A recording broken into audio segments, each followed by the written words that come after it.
Hey everybody, Mark Arinsberg here with the Purenow Show. This is episode number 13.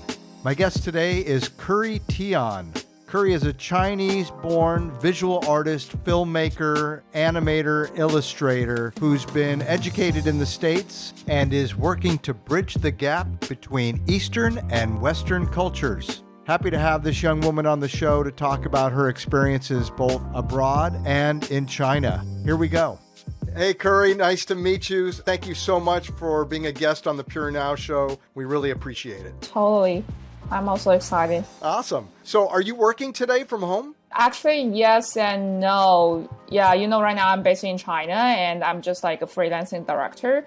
So working from home here and there every day. But right now I'm back to Boston next September. So I'm like preparing to fly back to US. Okay, so when did you return to China from the US? This year, February. Why did you come back? Yeah, long story short, a couple of different reasons. I really want to come back to China since I didn't come back for already 4 years. And I want to change my role from 3D motion designer to a director.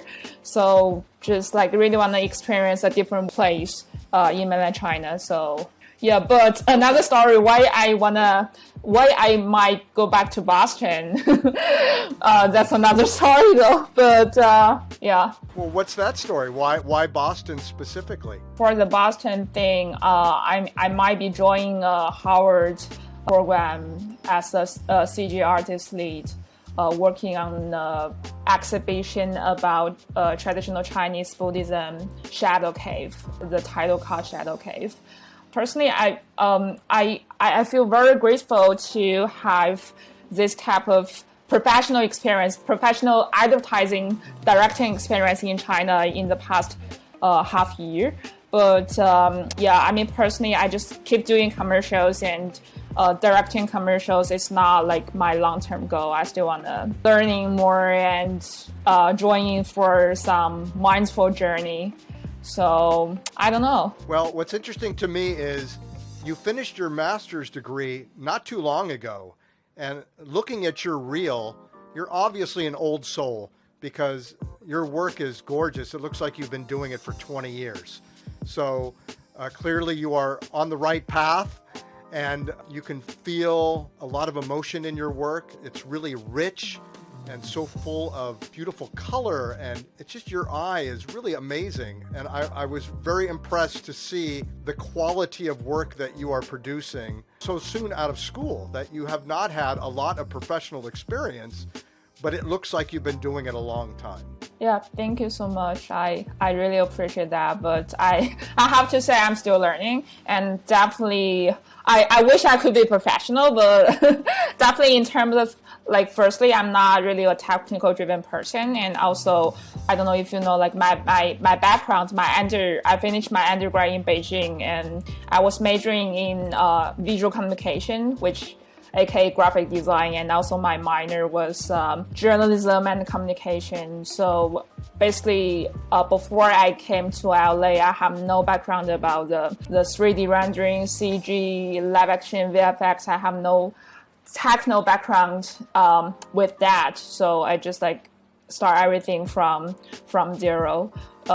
So I think, I don't know, maybe also the program is kind of long. It's like 3 years program. So, and also I was trying to balance my life with the school life and also the internship, the work life. So I have to say I learned a lot in the industry. I think that's why you might say, okay, some of my work looks professional and reach the production level in the industry. I think that's because I have already started working in my undergrad and also like keep working right after I arrived US. When exactly did you arrive in the US? It's around 2017. So you were there through the initial stages of the pandemic, right? Yes, I was working on my thesis in the pandemic.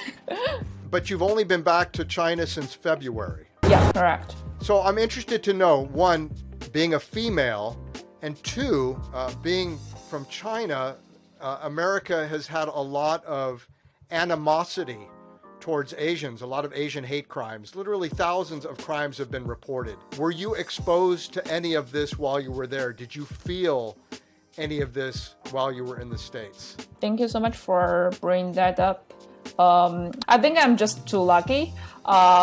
Firstly, I think as a female storyteller, definitely I really want to tell the story through my art and also through my female perspective. But in terms of my working experience, in terms of my personal life experience, I think I'm just too lucky. I have never experienced this type of discrimination and also crisis, bad experience. Now, not from my experience, but I did hear a lot of bad things happening here and there, either in US or in mainland China, etc. I feel sorry to hear that, but I do agree that, especially in the film industry and also advertising industry, is like so male-driven, especially for a director.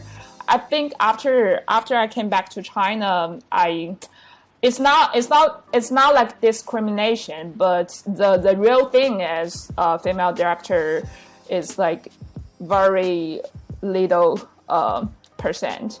But I think that's why they I got more jobs. Like some companies, some agencies, they're just like looking for female voices.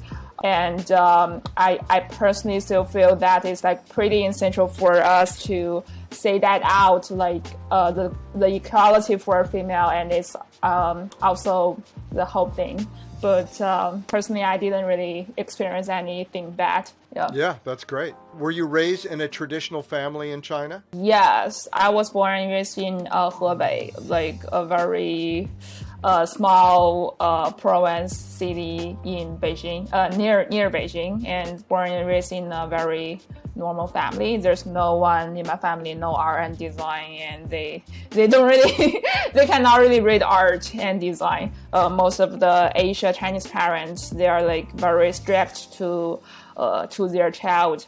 But I think in terms of that, I'm just like super lucky. My parents, they're like very supportive, 200% supportive, and totally open to everything, and just let me do whatever I want. Although maybe some of the artwork I did, they are not really into that, but they're just like very supportive all the time. And do you recall, let's go back to when you were a child, what types of experience maybe influenced you to go down this career path as a creative professional? What things as a child inspired you to start thinking about your life in this way? I don't know. I think maybe I just have something to tell, and I'm always questioning and exploring the various definitions and expressions of the true beauty and also the true existence. I think maybe, I don't know, maybe my family is good, but I still have type of trouble with the sense of belonging and also self-awareness, type of secret sorrow to tell initially when I was a child. So I don't know, I think I just find this type of media to be a tool to tell my story. Right now I'm 26. I'm still trying to define myself as an artist or as a photographer or as a director. I think I'm still on the mental journey. I'm still thinking about that all the time, like what type of media I should use for the next step, and where I gonna live, and what kind of project I gonna explore for the next step. So I think everything is not solidified at the moment.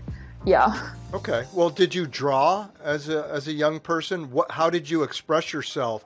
What were the tools that you started to learn to use so you could start, again, getting on that path to figuring out how you want to do this? I think when I was very young, I draw every day, like just like scratch, and I was kind of good at that. And my mentor or the teachers in school, they're like, okay, Curry, you're so good at that. Maybe because they said I was so talented for in the art and design technique, and I was encouraged by that. I don't know, maybe that's part of the reason. But after that, I didn't honestly. Especially recently, I didn't really draw sketch in all my projects. I'm trying to transfer my role from designer, artist to director and writer and storyteller. So right now, the story comes first. I just wrote down everything with words, with characters, but not like drawing the sketch. Yeah, maybe sometime here and there I will draw some like super rough sketch, but not like very elegant, detailed sketch. When I was working as a 3D motion designer, drawing storyboard and also the motion board is pretty much essential. But again, I would say, firstly, I got all my impression from non-visual stuff. Even for example, a lot of designers, they love Behance, they love Pinterest, they love a lot of like gorgeous design-driven websites. But personally, they are good. Sometimes I search reference on those websites, but I prefer to start with something more concept story-driven.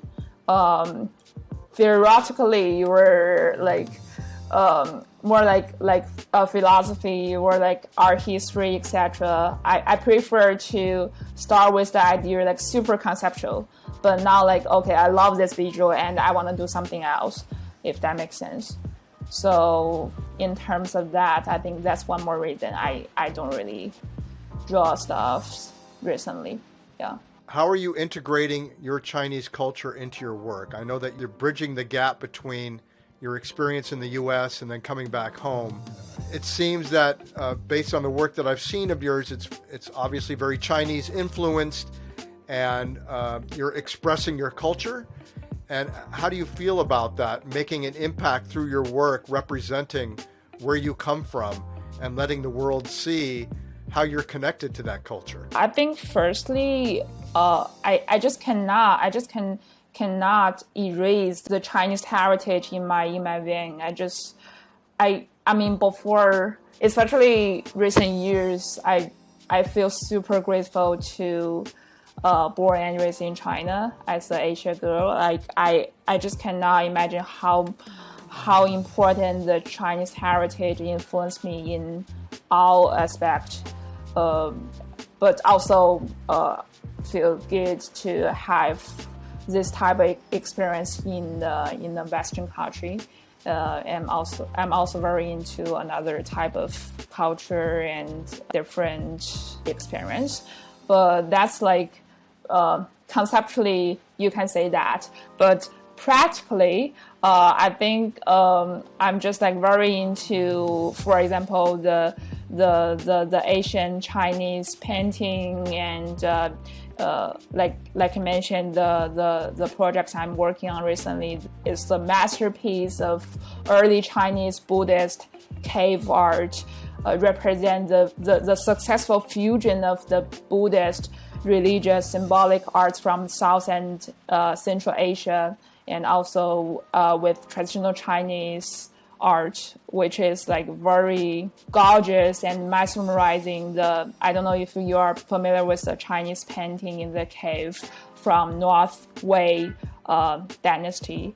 I think using the Chinese elements, for example, around about the Buddhism, about the traditional Chinese painting and calligraphy art culture, they're also part of the reason. I think I don't feel like my work is 100% Chinese. I think part of them are still kind of like a hybrid. It's still kind of universe from my understanding. You're listening to The Purenow Show, a creative podcast for creatives presented by Balance. All right, so tell me about this Motion Design Plus event. Another super lucky story. At that time, I was still in school, finished my first year master, and I was just trying to. I just started my motion design career, and I was trying to find a motion design job in LA. And if you have heard of some big company like Logan, Elastic, etc. But you can feel me like I think compared to the film industry, compared to the advertising industry, the monography industry is kind of small. Like you literally know and connect to the most talented artists all over the world in a very short time. There's no hierarchy. For example, if you do VFX, there's like if you're working on a film, like the turnaround time is like super long. So I have been a big fan of motion plus design for a long time, since I really want to step into the industry, and also I know a lot of talented artists spoke there before I arrived at LA, and after that I just like also purchased my tickets in the LA speaking motion plus design event.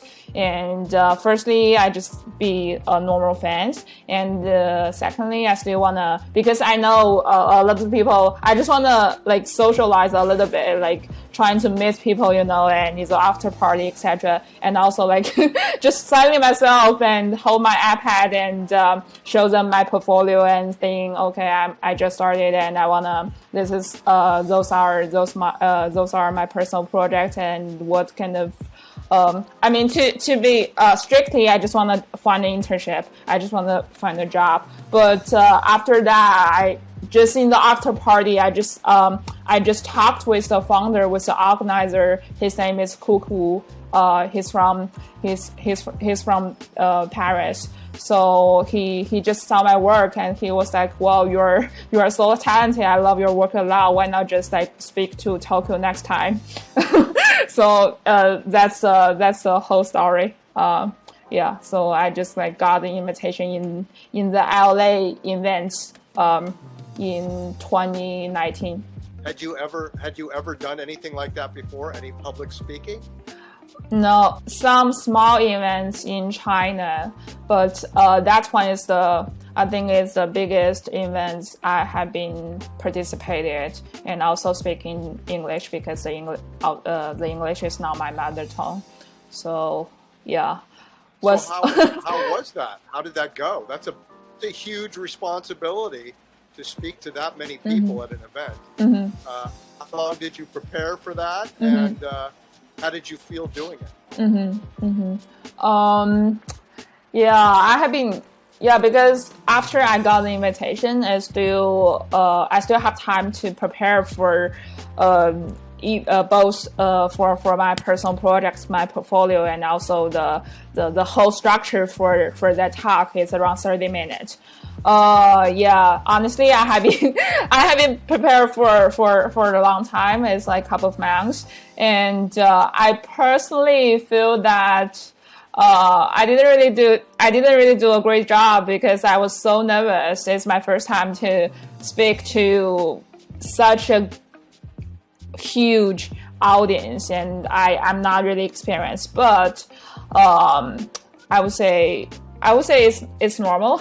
I think I already tried my best to prepare for that, so I would say it's a good experience, but I still wish I could have one more time. I assume I could do a better job. Yeah. But I was like super nervous. But I also feel that nervous is more normal. Like everyone would be nervous as a young artist. I think that's also good. Like it's also kind of real. I think maybe make some of the young artists more confident. Feel like you're more close to them, like you can start your journey whenever you want, wherever you want. And also I personally feel that the content, the PowerPoint, the keynotes, the experience I shared is like pretty much essential for me, and I think it could be helpful especially for a lot of young artists, young creatives. Yeah. Well, that is the most vulnerable a human being gets. Yeah. If you ask people, the top thing that people are afraid of is public speaking. Yep. It's terrifying, but it shows that you're brave. And did anything else come out of that? Did you receive any opportunities that came out of that public speaking engagement? I think so. Like, firstly, I got my job right after the speak, and also I got a lot of feedback from online. They're just saying, okay, you're like, Curry, I love your work a lot. It's very inspiring, and give me some work and job here and there, I guess. But I think profoundly, it's more like I feel very excited, especially when someone just reach me out, hit me up on Instagram saying, okay, Curry, I didn't know you before, but I saw your talk and I feel like it's so inspiring and blah blah blah. Why he or she feel touched in the talk? Because recap to the previous thinking I have been mentioned. I think what I think is very essential for motion plus design is not a technical driven talk. Like, everyone is very talented as a guest, but they are also very humble and also sharing something like their very personal experience. It's not like, okay, this is what I did, and I just want to showing off my techno and my work. It's not something like that. It's more like how did I start my career, and what do I feel, and what's my next step. And it's more like helping. It's more like building up a community. It's like a family, like trying to invite most of, like, all the artists to get involved. I think that's very inspiring. I don't know the word. Yeah, but I think that's an amazing journey for me. Also, I love Tokyo, so free Tokyo traveling holiday vacation. I've never been. It's supposed to be I highly recommend. So tell me about you coming out of school now. What is your first professional experience, your first job that you get? You mean in LA or in China? Well, your very first, whether it was China or... Okay. Yeah, I think because our program is like 3 years, so basically we don't need to... you could already start your professional job when you are still in school. So yeah, like I mentioned, I was working at Elastic TV as a 3D motion designer initially, and then I was like freelancing at the motion graphic advertising studios here and there in LA. For example, like Imaginary Forces, Logan. Yeah, I guess Logan TV would be my first experience as a 3D motion designer. Yeah. Tell me about that. Tell me what you learned from that and what the challenges might have been for that first experience. Right. Again, I'm still so lucky. I think that I'm like the only person, like they hired me as a freelancer when I was still in school, and I have been working here and there for almost one year, and we are my job is more like design and motion design, 3D, more related to the rendering and texturing, lighting, etc., and working on like true commercials, like our clients like Starbucks, Nike, Apple, etc.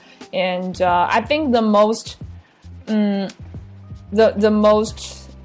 memorable memory for me is collaborating with my colleague, especially Logan. Like our it's like a 20 years agency, and our client is like has all big names, but we don't really have a lot of people in the company, and there's no a lot of hierarchy. And also my boss, Alexei, he's a workaholic, so I learned a lot from the teamwork and also from himself. Yeah, I still remember I was totally shocked when I saw the deck, the treatment that Logan sent out the first time. It's like 300 pages treatment done by my boss. I think technical side and also the pipeline, the working flow is another story. But personally, I think like they really appreciate, they love, they have the passion with their daily project is the most essential thing I have seen. Yeah. What was the coolest project you worked on for them? I cannot really name it, and some of the projects are like NDAs, so maybe I should not mention that. But well, you don't have to mention. You don't have to necessarily mention the product or client, but you can talk about the job. That's another story that surprised me, because I thought for a commercial you have a lot of like limitation when you do that, because you need to meet the client's need, and you need to think about how can you address and execute it in the post-production, etc. But maybe my role is like designer. So basically, my daily job is just to do brainstorming and do whatever you like. Yeah, I still remember my boss, Alexei, like he was mentioning that all the time. He was talking about like, Curry, you just do what you want to do. Like if we want to just hire a CG artist or like help us to execute the job, we don't want to hire you. So just do what you feel is right. Just do what you feel like you want to put on your personal website and on your portfolio to treat this as your personal project. I was like very touching at that time. Like, I just feel very, I have to say a big thank you to him, because, and also for, and also ask for, he also really wanna support my visa. Yeah, actually, I still wanna go back to work with him at some point though. But I also feel so sorry to leave the company after I'm back to China. But it's hard to make the balance. Yeah. So tell me about maybe a project that didn't go so well, that challenged you, and on the other side of that, you learned a little bit about working and about yourself, but you had to have some maybe difficulty or some challenges to meet in order to learn that information. Yeah, you're right. Like, I think facing the problem, facing the obstacles are very normal in the industry. And I would say, I think that's kind of like also like something I'm not really good at. I think that's like my shortboard, as I don't think I'm a good problem solver. I think that's why I was reaching the roadblock when I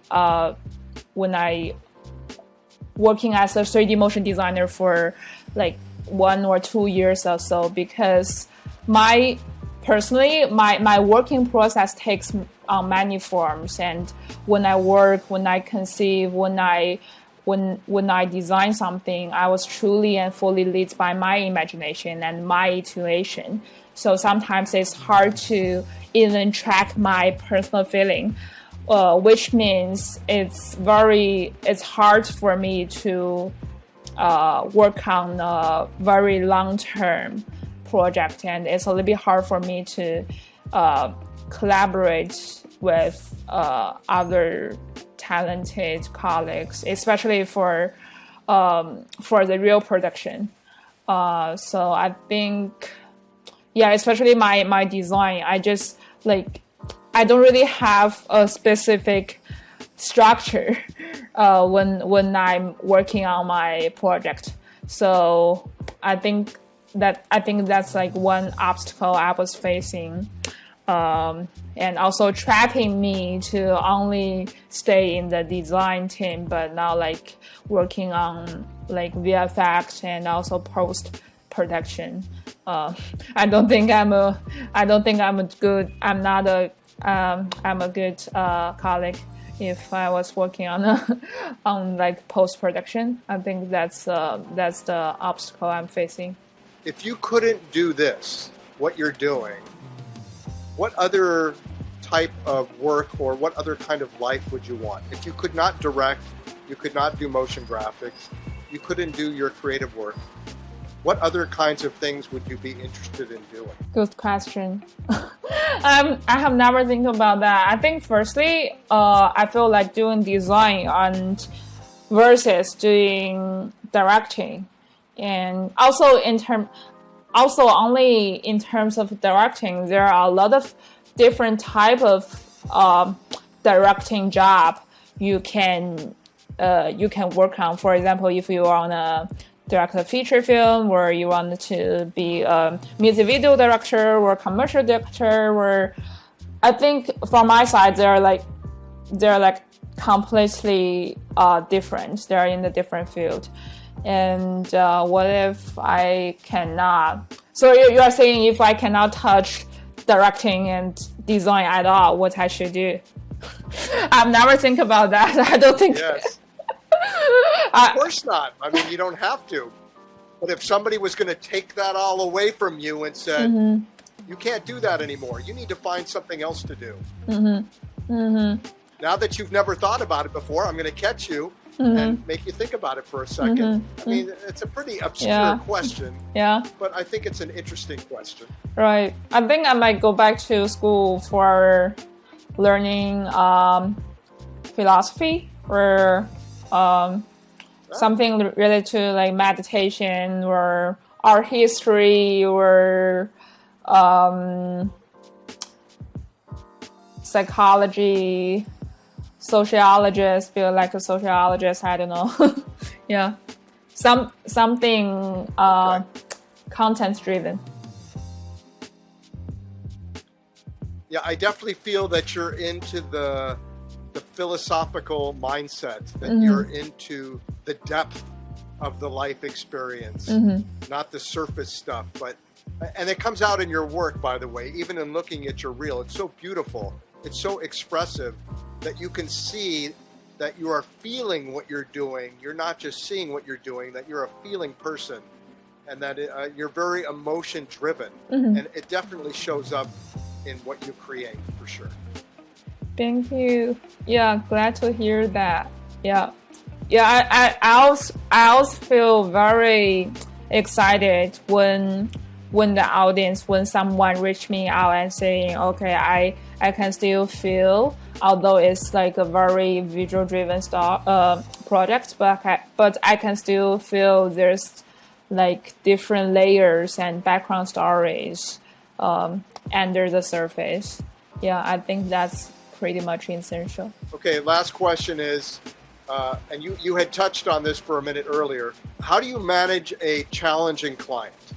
So you had mentioned that you're not really strong in certain aspects of working, but you have to be able to deal with your clients. And how have you figured out how to satisfy a client and satisfy yourself at the same time when that situation has been very challenging for you? Firstly, I don't think I'm a good. I don't think I'm good at like handling the a bad client. Firstly, I think I'm still lucky. I didn't really facing a lot of like bad clients. They're always saying that they're always fighting between the agent and also the client, the artist. Firstly, I didn't really have a strong feeling with that. But what if there's like something doesn't really make sense to me? I think you have to. I think, yeah, like you mentioned, you have to be balanced. You have to into graceful spirit at first, like, and then you could figure out like what you're gonna do with the client. I think just be true for yourself and say what you want to say, and trying to persuade them of like why you think about that, but not like complain about anything and say something behind them. I don't think that's that's a good solution. And yeah, I don't know. Yeah, I didn't really face that. And maybe just ask the producer. Yeah. Yeah, maybe ask the producer to handle that. You said you're lucky, and go ahead. Well, you said you've been very lucky, and it sounds like you've had a lot of really good fortune in your career, in your education, in your opportunities to work with people. Right. And because of that, it's really important, this next question, which is, what kind of advice would you give younger people who are coming up in the creative industry, or even those who currently exist, who've been in the business a long time? What has been some of the things that you've employed on your creative path that have made your life richer, better? What can people avoid? How can they better serve the client and their work and themselves? Yeah. I don't know. I think firstly, everyone has their distinguished career path.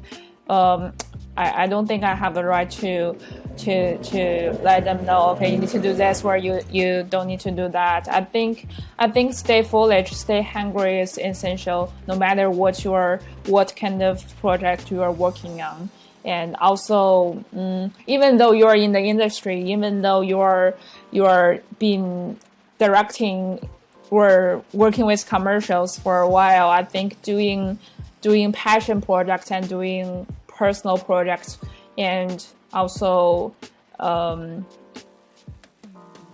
has like fill your life is also important, especially after 2020, after the pandemic.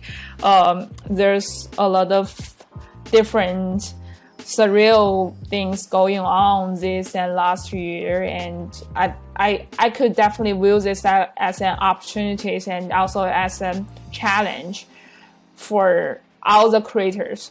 So I would say I will feel both happy and unhappy. I think especially at this point, we should also have this type of feeling of like express, spread some type of enlightenment, also creative ideas efficiently, use our creative tool, no matter you are a director or a photographer or writer, etc. It should be like the micro reflection to the world, to the real world. I think that's very essential. Well, Curry, I want to thank you for being a guest on the Purenow show. It was really lovely to have you on, and appreciate you telling your story and sharing things with us.